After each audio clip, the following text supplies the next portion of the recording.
Welcome back, disc golf fans, to the back nine coverage of round 3 of the 2021 Ledgestone Insurance Open, presented by Discraft, the world leader in disc sports.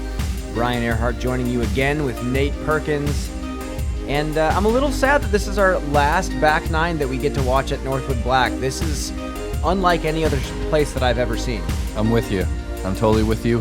I wish that we played it for every round, honestly. It's the ultimate wooded challenge.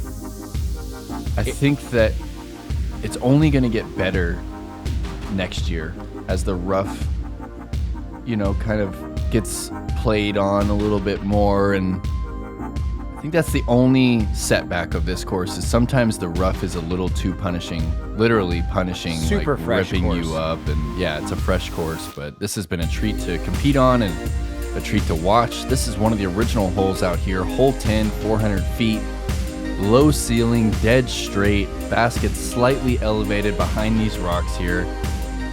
The grass is just cut short enough to allow some rollers. And we're going to see straight up flick air shot from Andrew Marwede. And this dude is playing so clean. It catches a little bit of that ceiling coming out of the gap, and that was on a perfect angle. He's still inside circle 2. It looks like Joel is also lining up the air shot forehand. It is not an easy gap to hit. Dang. Same thing. A little bit of lift maybe. Dang it. Yeah, it was going to be perfect.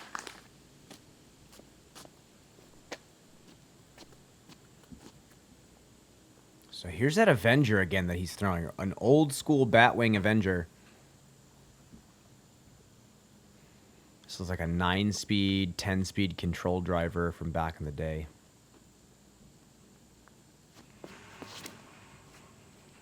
Yeah.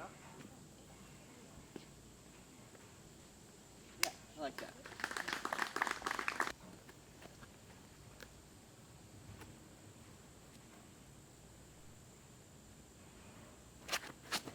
Emerson going flick as well.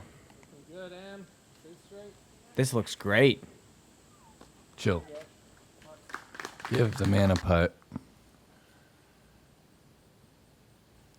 Joel just outside circle 2. He's just going to give himself a look up for a 3. There's no laying up here. Oh my gosh. Oh, it looks so pure. The confidence to throw a pure hyzer putt from that distance is just a treat to see. Wow, Emerson really obstructed here.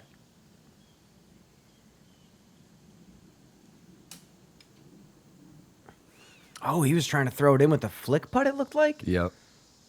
And now he's back in the woods on the left side. No.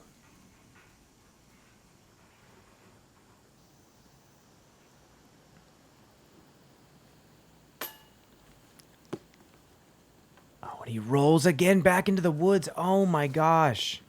This is heartbreaking to watch. It really is. All the difficult holes out here, all the tight lines. And Emerson is just adding to his scorecard on the putting green of one of the most open holes. Really hard to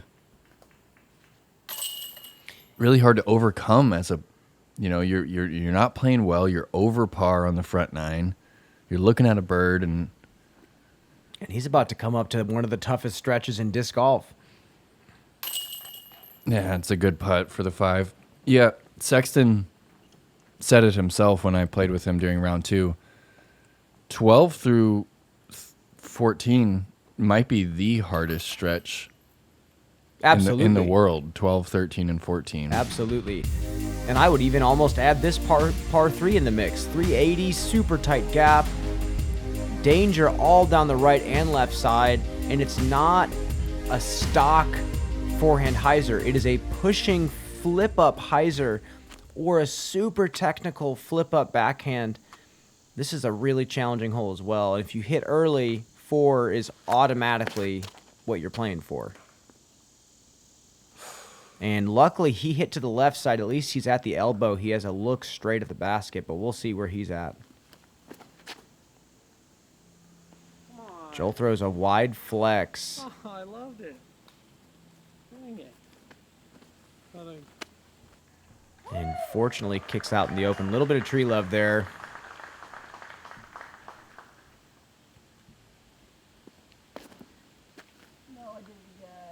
Cole. And that's the tricky part. A lot of these driver forehands that you see players throw start out a little bit Anheuser to get them moving, but you don't have a lot of room to do that. No, it's really easy to go too straight if you're trying to stand it up.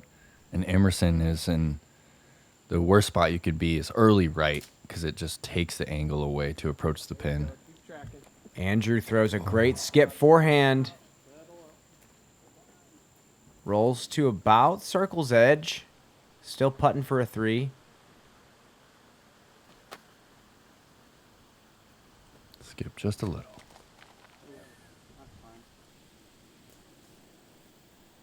And you see... Oh, no.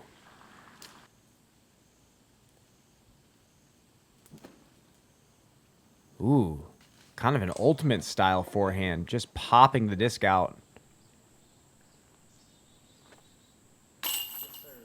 And that is another bogey stroke for Emerson. I was telling you earlier this morning, Nate, it's one thing to have a bad day on the disc golf course, but to have that bad day on the disc golf course happen at Northwood Black, it is a horrible combination. It is a helpless feeling. There's so many strokes that you have to throw. There's so much danger. And if you make a mistake, you're punished harder than any other course out here. And that's a solid par save for Andrew. He has been playing super clean, scrambling well, making the putts he needs to make.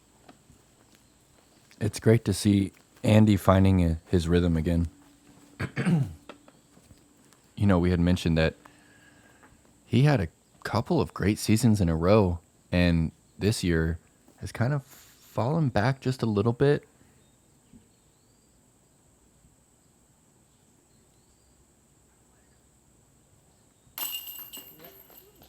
Another great par from Cole. He's hanging in there. Oh, it's so good.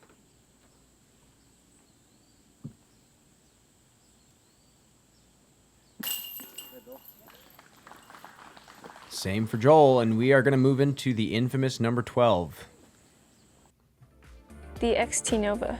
It taught me how to throw smooth, clean lines, but it also taught me how to build trust in my disc.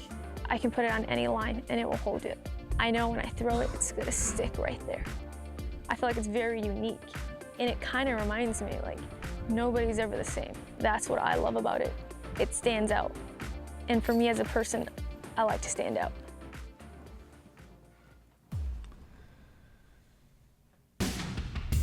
And here we go. Hole 12 took back the title of the hardest hole on the course, Brian. 1.35 strokes over par.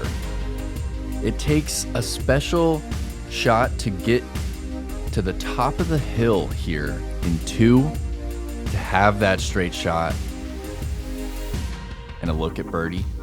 The OB isn't in play on this hole anymore, but it doesn't seem to matter. There's enough trees in the way, and it's far enough away that people still get in a lot of trouble on this one. This is my favorite hole in disc golf, Nate.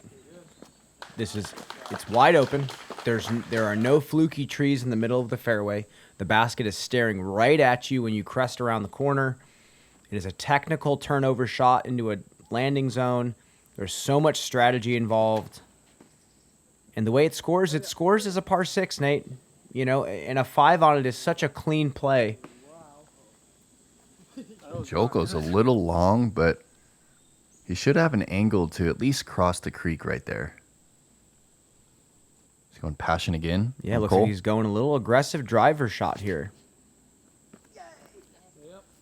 He's just happy to make that initial gap. Oh, no, he's not going to like that last kick he got. It's a little straighter than you think. Emerson is 6 over on the last 6 holes, Brian.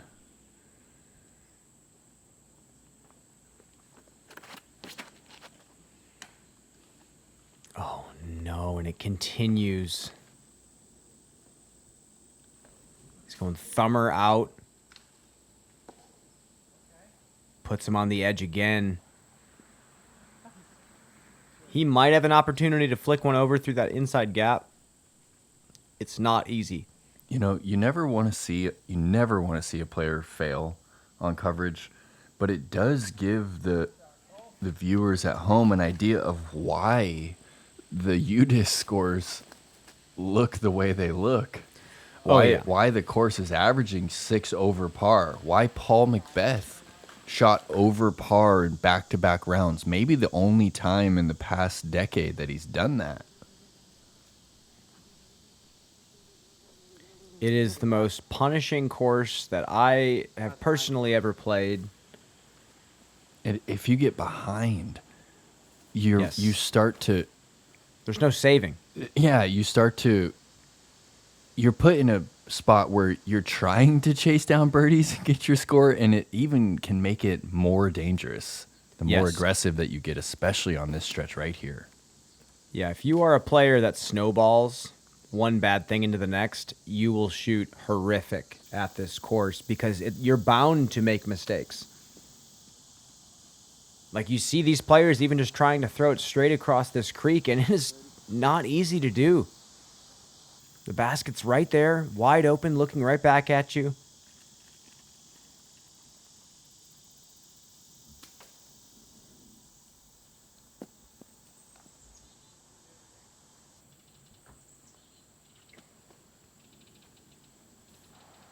And check.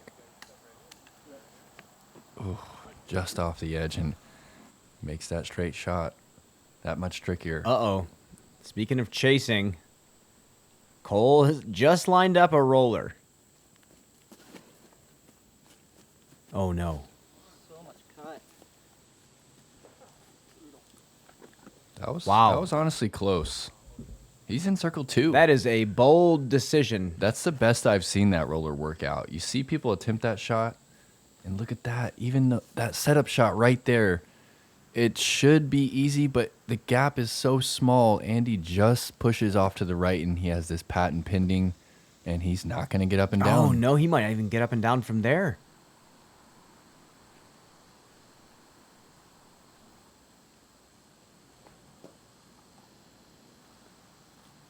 And shout-outs to Kyle Divelbus from Des Plaines, Illinois. Just showcasing how tough this hole is. Threw in from 249 feet from the top of the hill for a 7.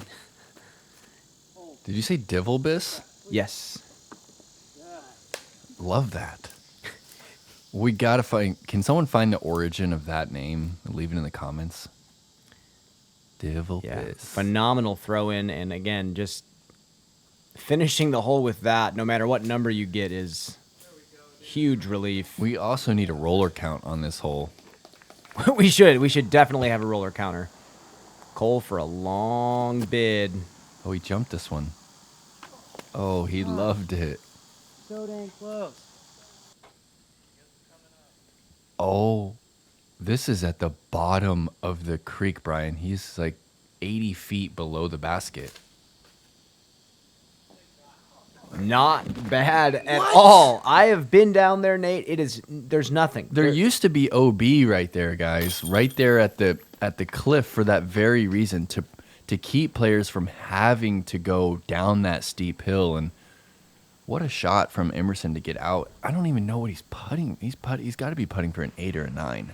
Something very close to that. And quietly, Joel just taps out a 5. Double bogey for Cole. That putt was for a bogey from 70, 80 feet. Wow.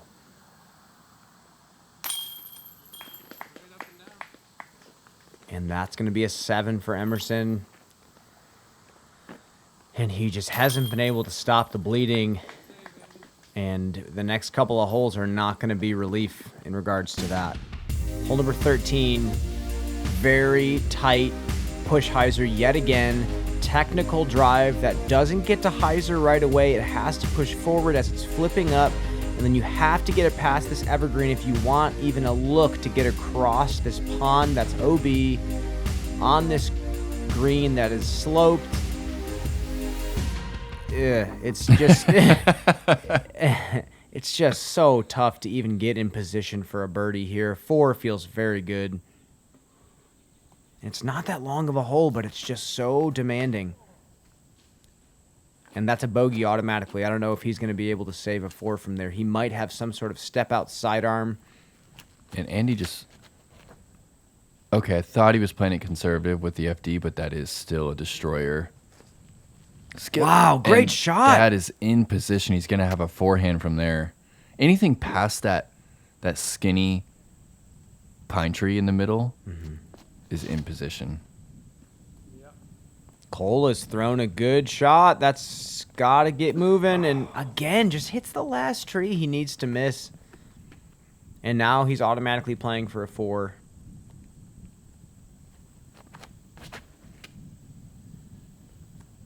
I like this. Oh, there we go. Okay.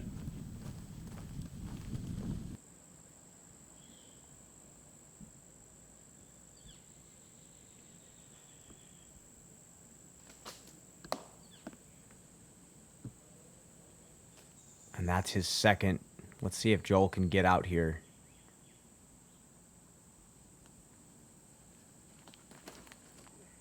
Huge hyzer. Still short of the evergreen and tight. That's a terrible spot. There's a lane he can go through. I don't know if he wants to because of the OB in front of the basket. Look at this. Uh-oh. Cole going huge. Annie, this is so aggressive.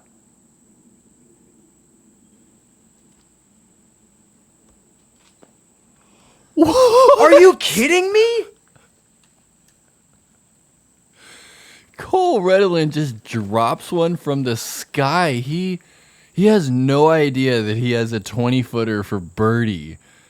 That was the most out of position. You know, Wow. Nate, the That kids these kid days are just out of control. Out of control. The youths. Alarming amount of confidence, Brian. There's just no fear. He threw that 100 feet in the air on Annie over the pond. That was the shot of this weekend's Gatekeeper media coverage for me. And Joel has stuck one next to the basket. Emerson checking to see if this is dead.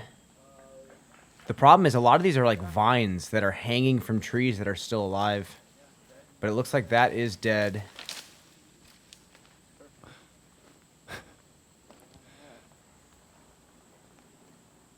And this is a scary putt. There's an OB 25 feet long of this pin. Pretty sloped. And this is Emerson's miss too, is if he misses, he usually... Okay. That's a relief.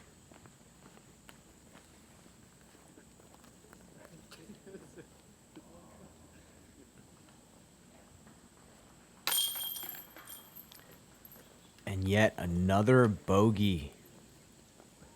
I feel for you, Emerson. I totally feel for you in this I moment. feel it as well, Brian.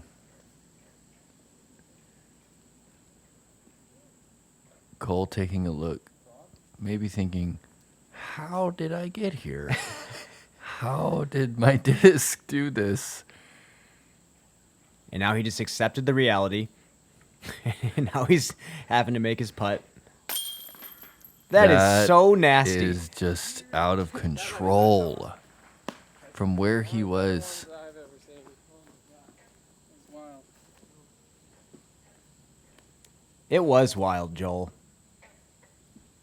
It was wild. He said maybe that was one of the better ones he had ever seen. I'm with you, Joel. And Joel, you know, extending that compliment as he's tapping in a double bogey, that definitely says something moving into 14. Marwede. In this game, preparation is everything. Success is not by accident. Because you know, the course plays no favorites. In this game, detail matters. Idio Sports. Hole number 14, second hardest hole in the course, number 1 strangest hole in the course. Opening tee shot, a lot of really good shots get here, but they rarely make the corridor. And the problem is your tee shot can be aggressive or safe, and your second shot is normally just trying to get into this tunnel to attack the basket. From tee box to tree line is only 275. And a lot of the tee shots are just going to the short pad. It is just a strangely shaped par 5 that confuses a lot of the players.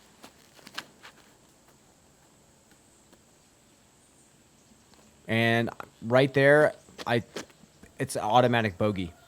Yeah, you're trying to play for 6 from there. You have to be clean off the tee.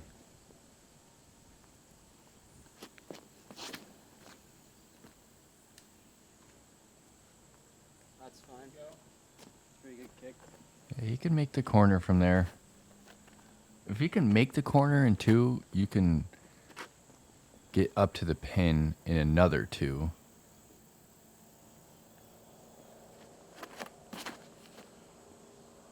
Emerson going aggressive explorer shot here. And he just hits another. You just can't catch a break.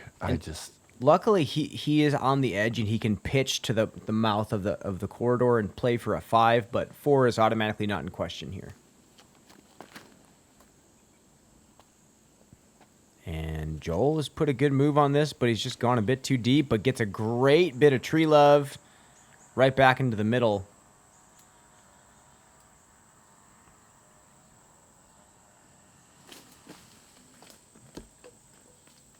No. I think he went back into the woods on the left side. So yeah, essentially once you get to that spot, you've begun a new hole. Yeah, it's 510 feet from the corner. Oh, nice setup shot right there. I heard a story yesterday that Corey Ellis, our favorite standstill champion, had a 50-footer for a 3 on this hole. I heard that he threw a 500-foot flex sidearm around the corner through the corridor to 50 feet. Yeah, I haven't even really seen that many birdies on this hole or heard of any birdies, but that... Wow, Corey. It's hard for me to believe that, but also when someone says Corey Ellis, I can't not believe it.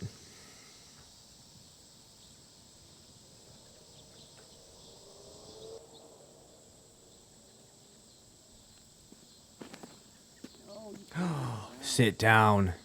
Okay. I was thinking that might have cut rolled dead right. Yeah, that was a fortunate burnout right there. And he puts one into the mouth. And Emerson's in a good spot. Is he looking up for that hyzer? Oh, yeah. He is throwing Ballista Pro, it looks like. Yeah, this is right at a 450-foot hyzer. No. Oh, that's the worst feeling in the whole world, but luckily he kicks back into the middle. That is fortunate. There's actually so fortunate out of bounds right over there as well that you're taking it out over. So anything, much worse things could have happened right there with that low release.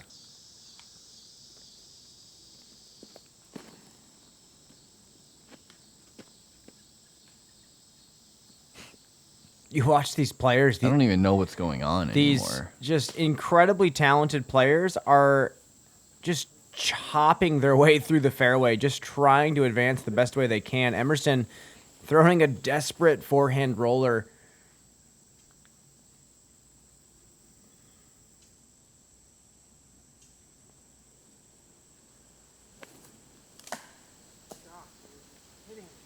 Yeah, this is...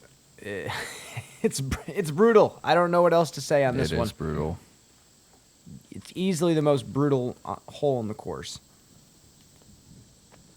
because, on hole 12, you have open lines, you have open landing zones, the basket's staring at you. On this one, you just feel like you're being put through the gauntlet. Go in. Yeah.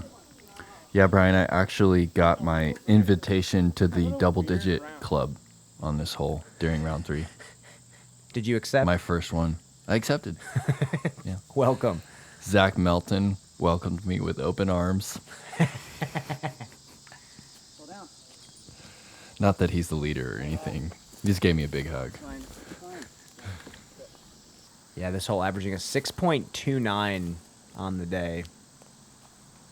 So many 8s and 9s and 10s I saw being taken just from not being clean off the first 2 shots, really. The tee shot is so important. You need to get to the corner in 2 if you want to play for par. And Andrew taps in, puts in a 6, which is beating the field. He just beat the field taking a 6 on this hole. And he probably feels pretty good about that. Same with Joel. Because it feels like a par 6.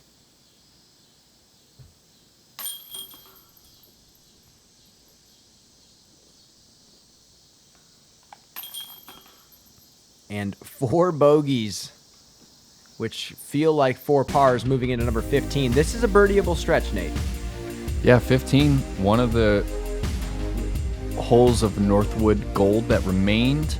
650, you only need 350 off the tee. Just need to keep it in bounds. The fairway kind of slopes from right to left, which kind of brings the backhand. If you give the backhand too much angle, they tend to cut roll left out of bounds. Forehand setup shot is a good play. As long as it sits down. Perfect. That's enough right for him to throw the exact same shot. Yeah.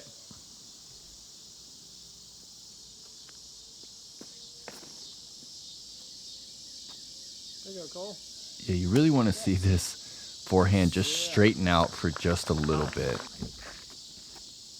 This is a perfect sidearm for Emerson's super straight forehand that he likes to throw. And just get a gentle skip. Strong skip, but He should be able to go right side of that tree. Ooh, hyzer flip forehand. Let's see this. Oh, high. He got the nose up on that one. Yeah, buddy. Good tree. Wow. You are terrible.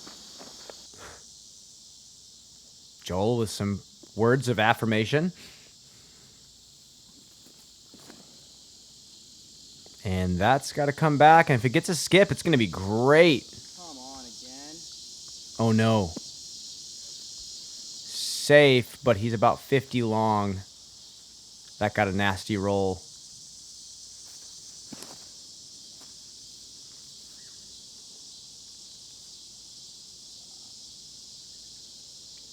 Circle 2. And Emerson pinched off, but still can play this skip shot. Ooh, he goes Explorer. I love it.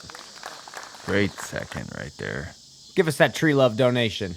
Oh, Joel having to go right side Annie. Go the distance. Oh, those Guardians are so mean. It's hard to pick the gap that late in the flight. You know, you pick the early gap out, you hit it. Give it to us, Joel. Ooh, Just right off off the the top.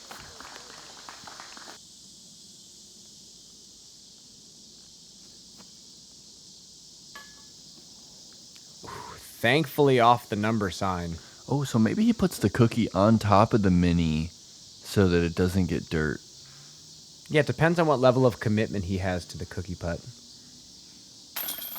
Let's go. Cole drops another one in from a similar spot as round two. I love that he keeps his hand on line with the basket even after he lets it go.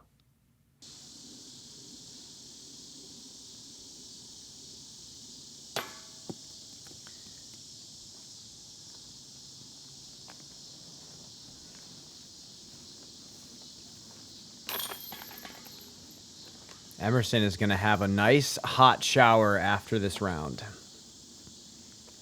Just a brutal, brutal finish for Emerson.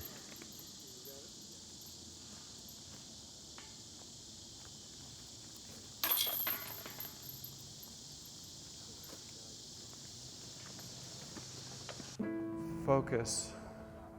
Get rid of any of those pressure thoughts and really center yourself, like where you're at and the shot you're throwing. Trying to just really let everything besides the basket bleed away.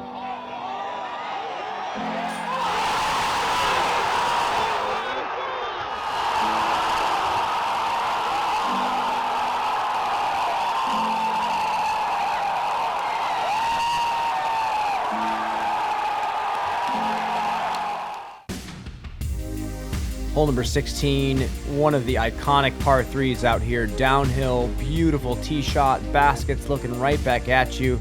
This guardian wall blocking anything from skipping up there. Land the disc soft on this hard green.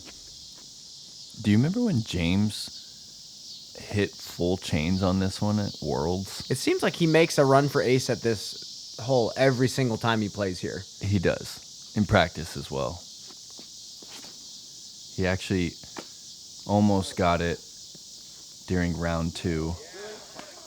Wow, there we go. I think that one deserves a $5 donation. I'm with you. To OneTreePlanet.org. That is some amazing tree love.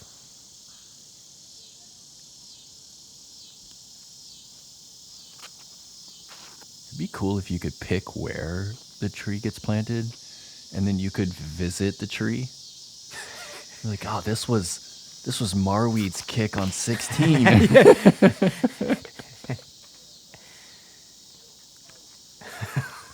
You know what? You might have just manifested that into reality, Nate. Keep dreaming. All right, Em. Let's get this Explorer in the bucket. Early again. Just a little off the mark today and just getting punished on every chance he can get punished.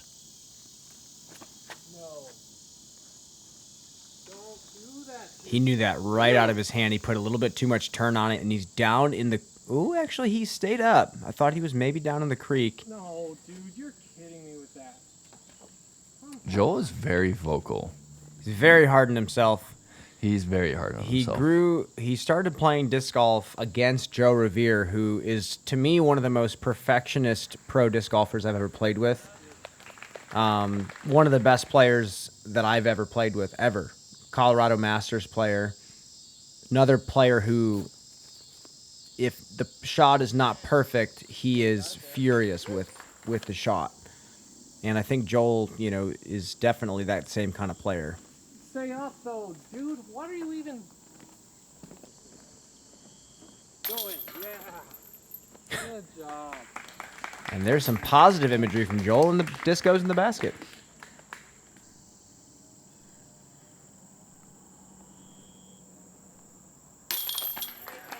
There's a good putt from Emerson, saving par. And look at that bounce off the tree.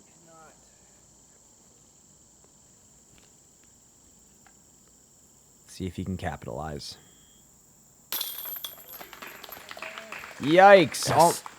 Scary.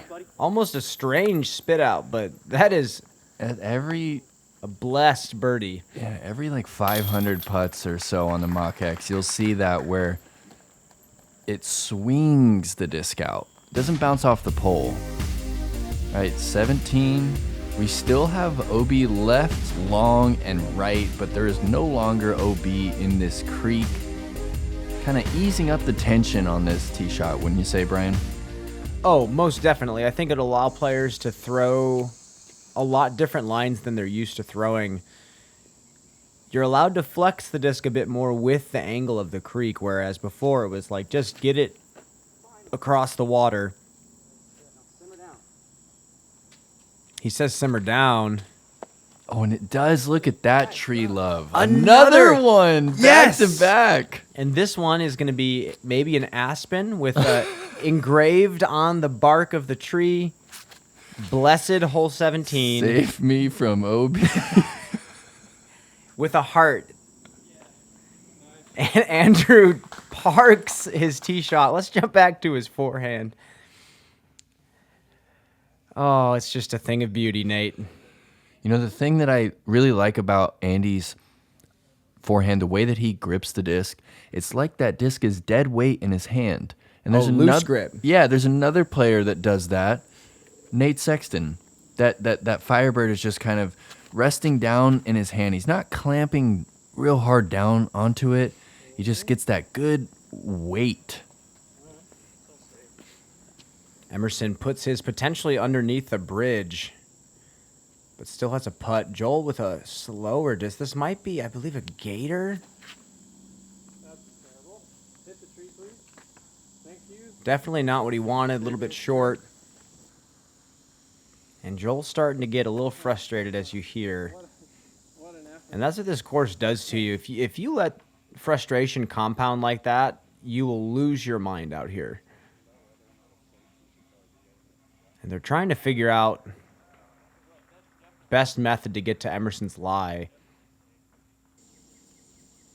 Okay.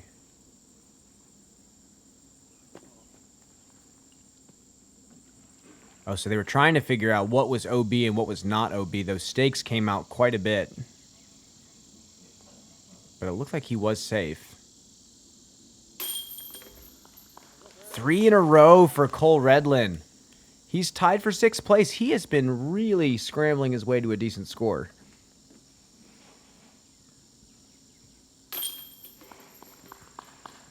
And Marwede's in 3rd place. Yeah, Marwede has been playing fantastic golf today. And only the blemishes that he's had have been on really challenging holes.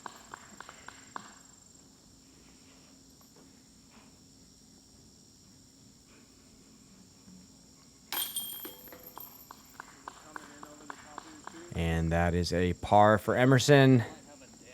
Moving into number 18. One more hole left, Nate. 703 feet. Very subtle push hyzer. And if you want any look at a birdie, you have to wait. Get right here on your tee shot. It's true. And even from there, the hill and how far you still have to travel make it so difficult. The nose angle becomes so important if you're at the bottom of the hill. You need to barely crest it and still fly 330 feet straight. So let's see what Cole tries here. He's got a driver in his hand. This looks like Undertaker.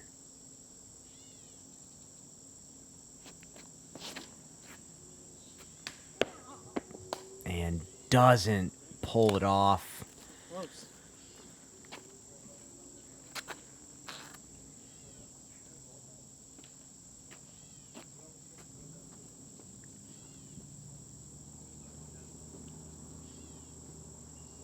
Here's Andy.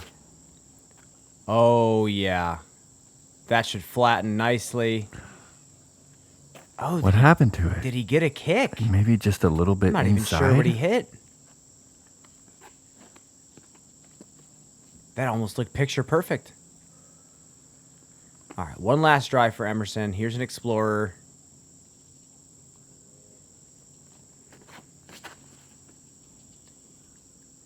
Yeah, buddy. That is the committed line you need to see. Primo. Nice shot. And even then, he's in the bushes deep. He's at least going to have a forehand up that hill.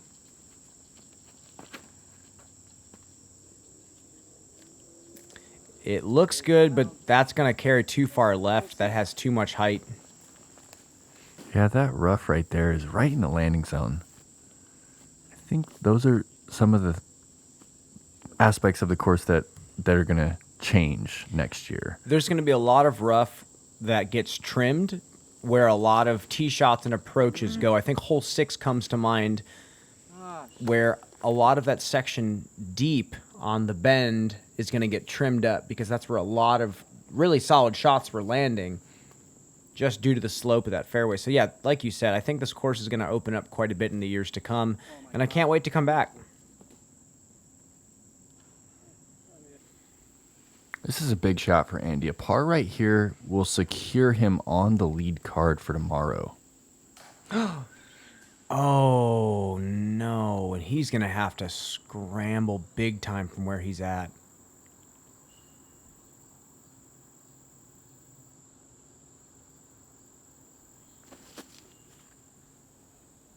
And as you see, the sun is going down. These players teed off around 3 o'clock.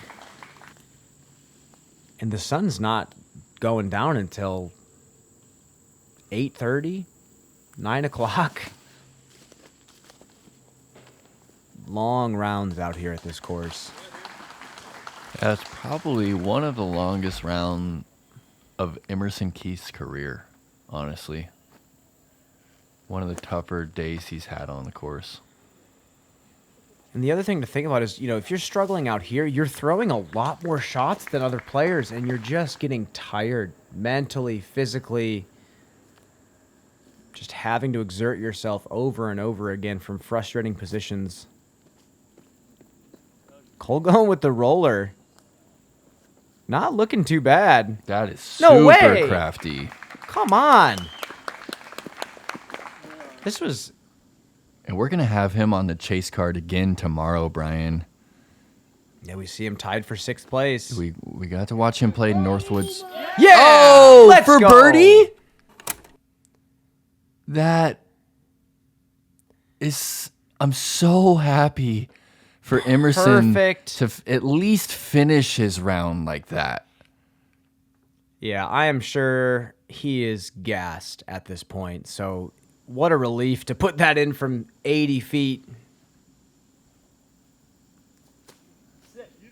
Come on, dude. Why do you suck? Just left. And Joel with kind of a deflated finish. Tied for 12th.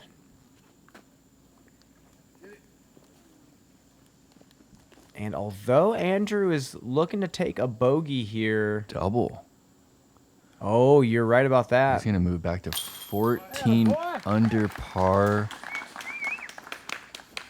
But with a couple blemishes on the lead card, I believe Marwede is still going to make the lead card final round here at one of the biggest tournaments of the year. Huge moment for Andy. Tied for 4th, even after the double bogey.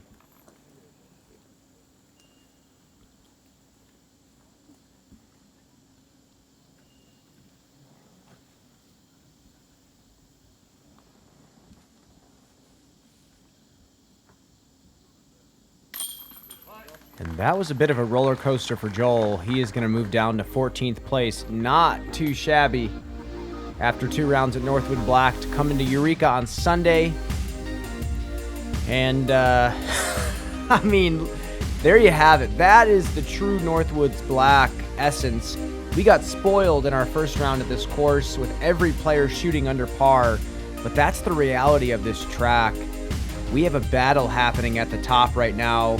Ricky Wysocki has jumped into the lead. Kyle Klein has shot course record 8 under par. Moving into the final round, anything can happen at Lake Eureka. And we will catch you for that exciting finish. We are still due for a Chase Card champion. That's right, Brian. I'm feeling it. We got players only 3 back of the lead, 4 back, and 5 back. It's going down at Eureka Temp. Make sure to subscribe to Gatekeeper Media on YouTube again. We will catch you for the final round tomorrow.